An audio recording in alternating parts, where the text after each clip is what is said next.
Now, speaking of the Malaysian response to this issue, we have seen of late, I think the entire conflict in this timeline started about a year ago, and we saw a lot of Malaysians boycotting brands and all that.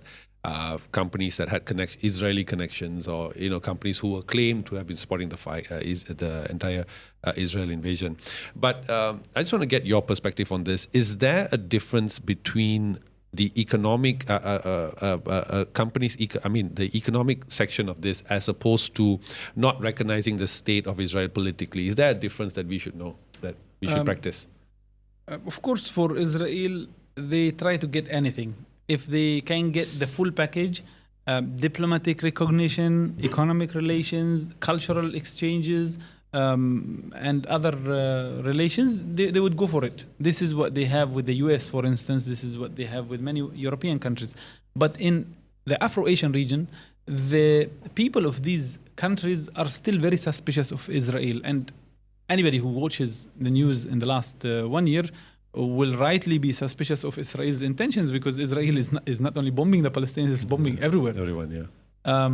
So many in Asia and Africa, probably in Latin America as well, try to limit their interactions with Israel as much as possible. So in the diplomatic front, some countries recognized Israel and started to have diplomatic relations, but many of these countries still do not have trade relations with Israel, or do not have cultural relations. Look at some Arab countries which, because of the developments of the 60s and 70s, found themselves in relations with Israel. Countries like Egypt, or later Jordan, they normalized diplomatic relations. They have some security communication, which I'm totally against, which I disagree with, but they did not welcome any cultural exchanges. There are hardly any cultural relations taking place between Egypt, the Egyptian society, even the Egyptian state, and Israel, even though they have diplomatic relations. The same applies to Jordan. If a public intellectual starts to reach out to Israeli public intellectuals and visit them and welcome them, they will be framed as traitors in Egypt, Jordan, and many other countries. So, back to the difference between the political and the economic normalization and relations with Israel. There is difference, of course, but the result is the same.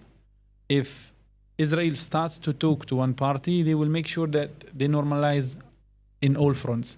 Therefore, our call for all of our friends worldwide that Israel is a genocidal, apartheid, colonial regime. Don't give them face. Don't give them an economic platform. Don't give them a cultural platform. Isolate them internationally. That's why the calls amongst the Palestinians have been for BDS, boycott, divestment, sanctions, for the last 2 decades. And even before that, the calls to all of our friends worldwide, if you really believe that Palestinians should get justice, don't trade with Israel. Don't invest in Israel. Don't welcome Israeli diplomats. Don't welcome Israeli even sports and cultural envoys, because you might say that let's separate politics from culture or politics from sports, but Israel doesn't. Israel has always mixed, and interestingly, the international community has always mixed them. When the Ukraine war started, suddenly the whole Western world decided to boycott and isolate Russia from FIFA, from other sports platforms. But when it comes to Palestine, the same parties come and tell us, no, don't mix politics and sports, but you mix it. So we want to pressure the Israeli regime so that they abandon their racist Zionist ideology. We're not against individuals. Sometimes people are mistaken and think Palestinians are against Jews or anti-Semitic. No. Number one, Palestinians are Semitic. We are probably more Semite than the other side. Number two, Palestinians want justice for all. If the Israeli regime continues to occupy Palestine, justice will be denied to the majority, to the original inhabitants.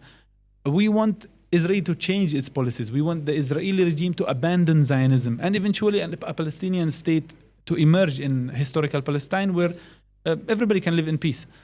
To achieve that, the Israeli regime and the Israeli institutions should suffer a bit. They will never abandon their extremist ideology and extremist policies if you continue to trade with them, if you continue to hug them, you continue to give them a platform. Definitely. It's not going to work. So political and economic boycott might be different, but they're both essential and important.